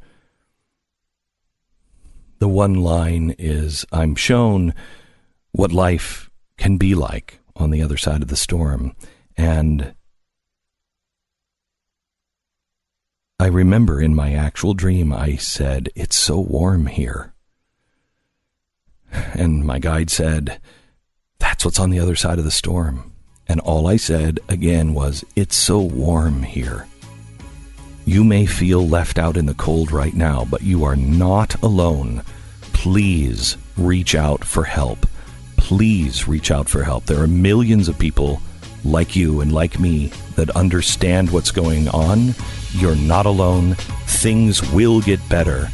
And when they do, you too will say, it is so warm here.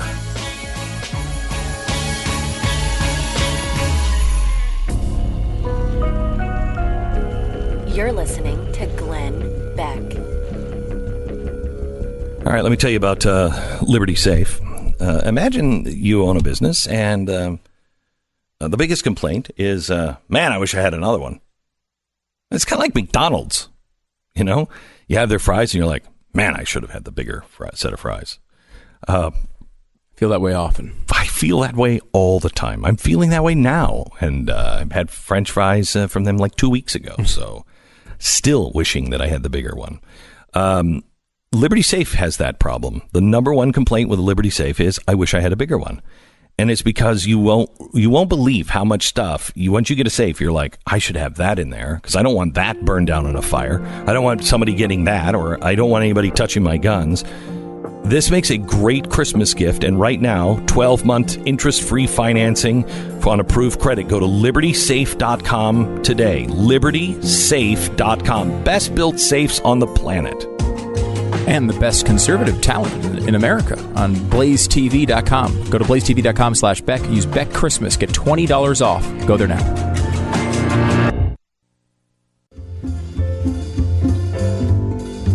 A couple of weeks ago, I read a great article from Charles Duhigg, and he's the author of The Power of Habit. And the article is about how we're all angry and we're all outraged. And what struck me as so interesting is he quoted a study that came out in the 1970s of a guy who was doing an anger study and found out that there's good anger and bad anger.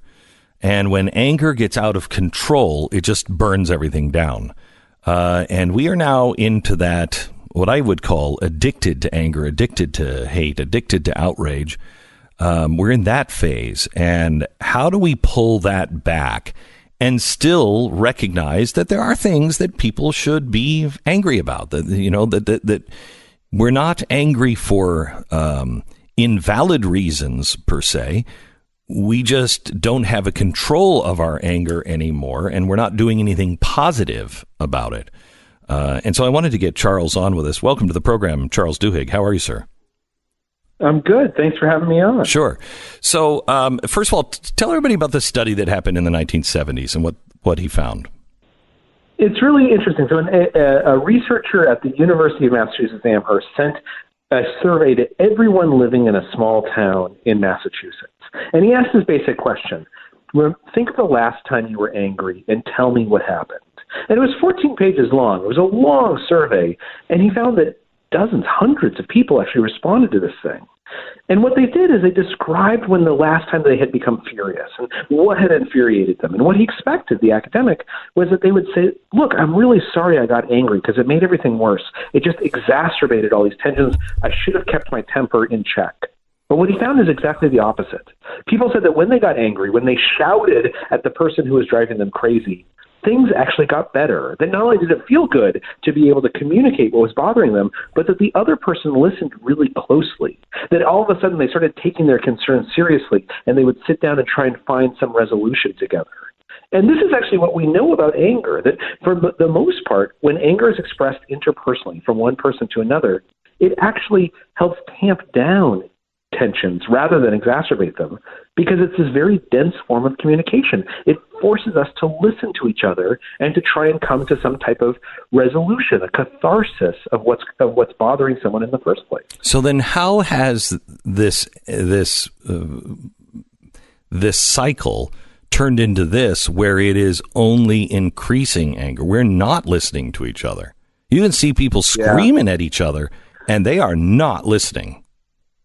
Right. And there's a couple of problems going on right now. The first is that when you think about anger nowadays, so much of it is expressed online, or it's expressed on the screen, right, over a news station. And as a result, the people who are the focus of that anger, they're not listening. They're not part of that conversation. And their reaction is to punch back rather than to take seriously what the person is saying.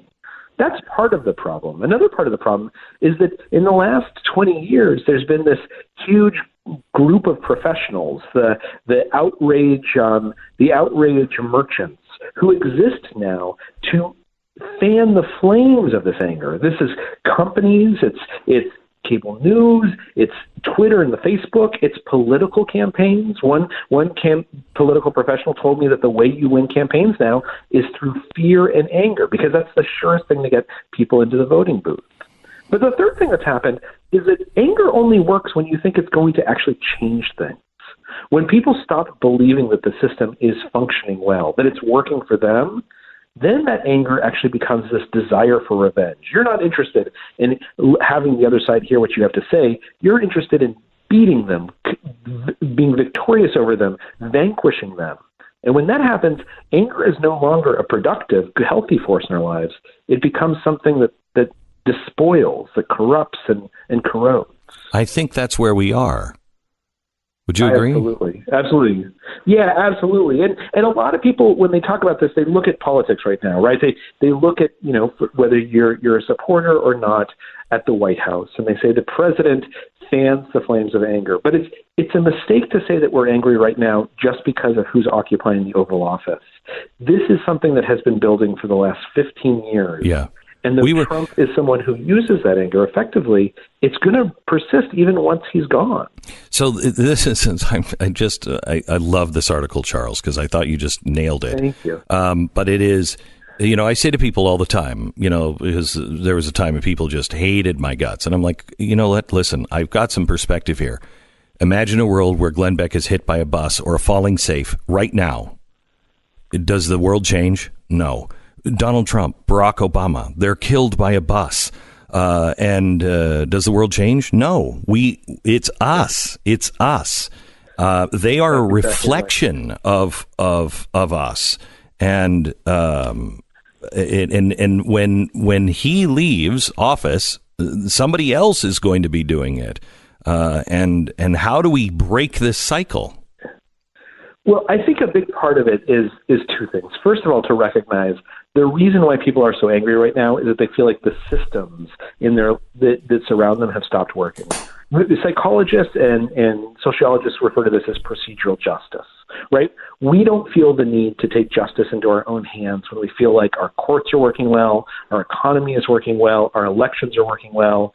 But, ever since the financial crisis, there are wide swaths of this nation who saw banks got bailed out and they didn't have any relief for homeowners. voters. On the left, you have folks who saw an election occur where their candidate won the popular vote but lost the presidency. That undermines your faith in these institutions like the economy and our democracy. And as a result, that makes people angry, but also makes them feel powerless. So, Charles, anger won't accomplish anything. I was so afraid this morning because I was reading some articles about Harvey Weinstein that they thought they were going to dismiss the charges today and not take him to court. And I thought, if that happens, what do so many people in America now say? There is no justice.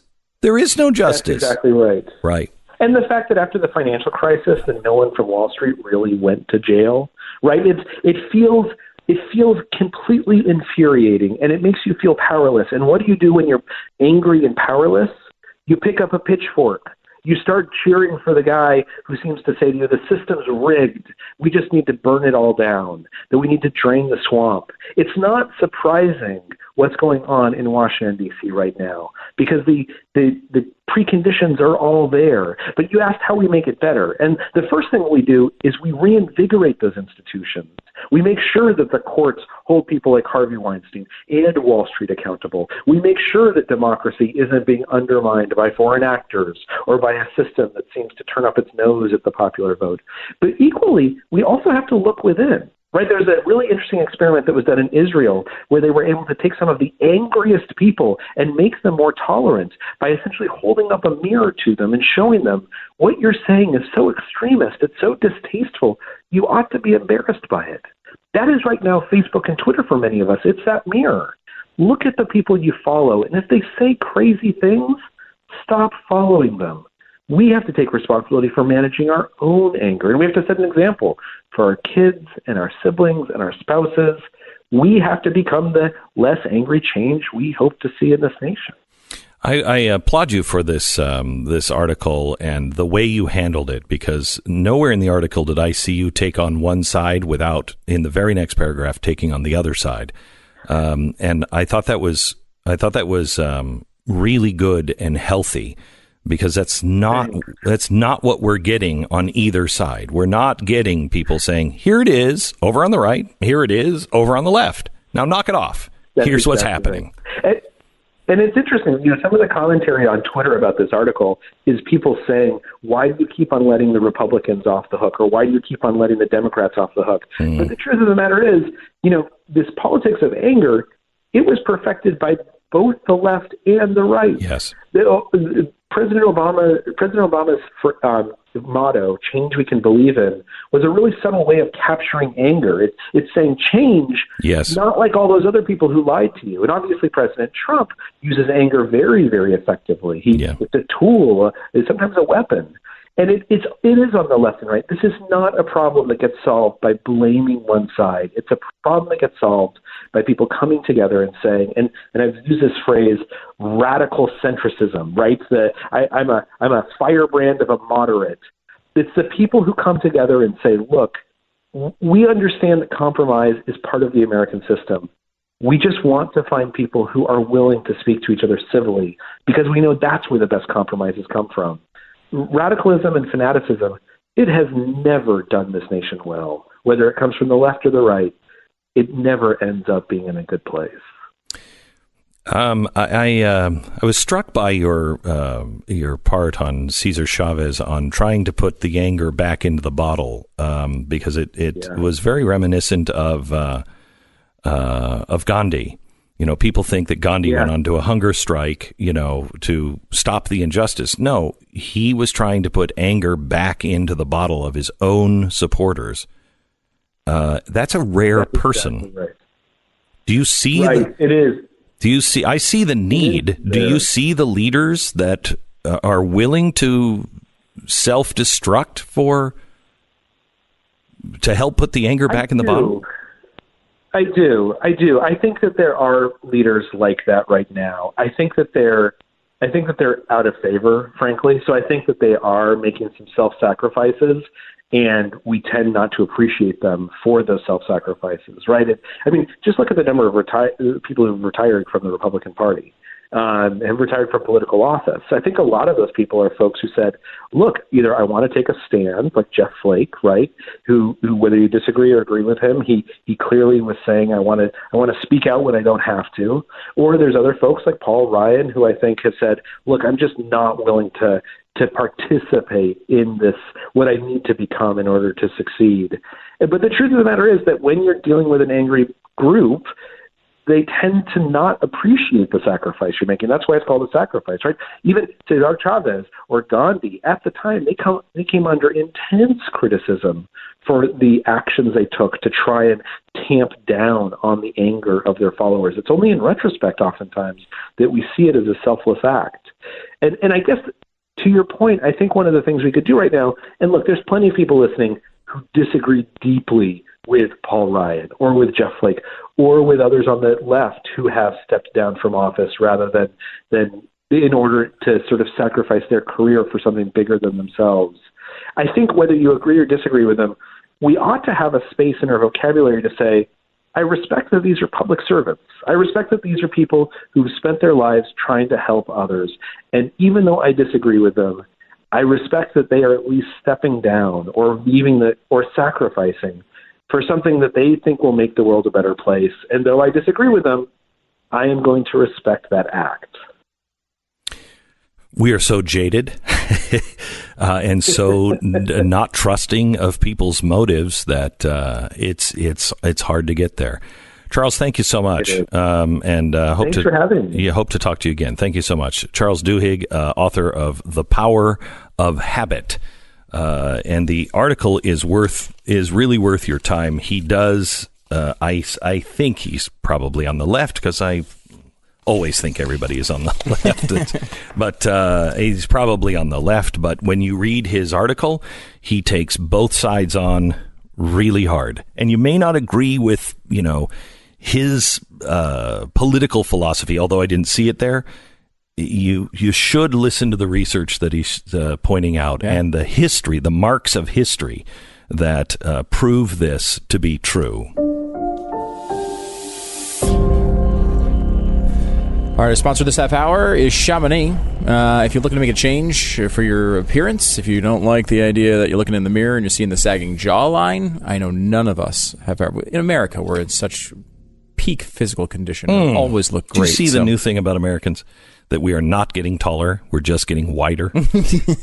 That actually came out today. I completely believe that. Oh, yeah, sure. If you have a double chin or a sagging jawline, you want to get that fixed, you want to try new Genucell jawline treatment from Chamonix. They've got all their advanced technology in this thing. They've got the dual peptide and MDL technology, which tightens your sagging jawline and contours and defines the jawline within minutes. They have the really cool immediate effects as well, which results in 12 hours.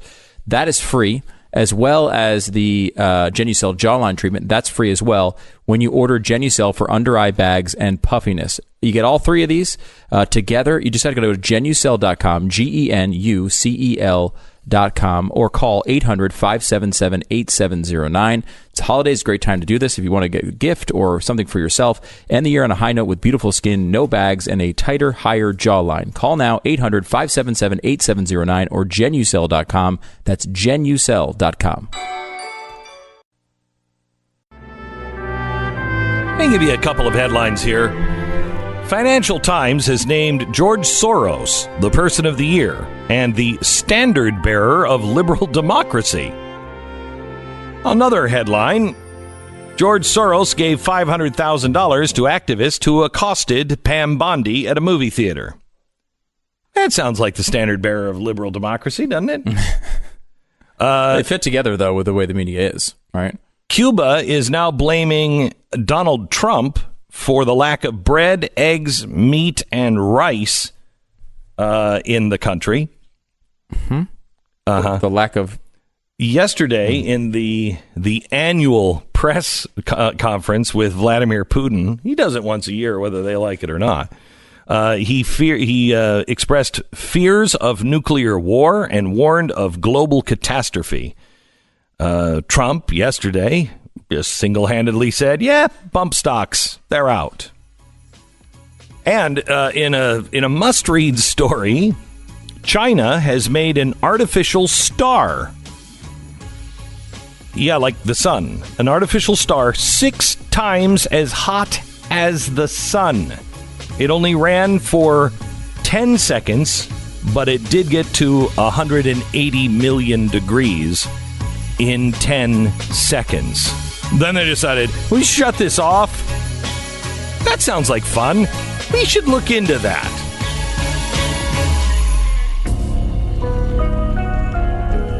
You're listening to Glenn Beck.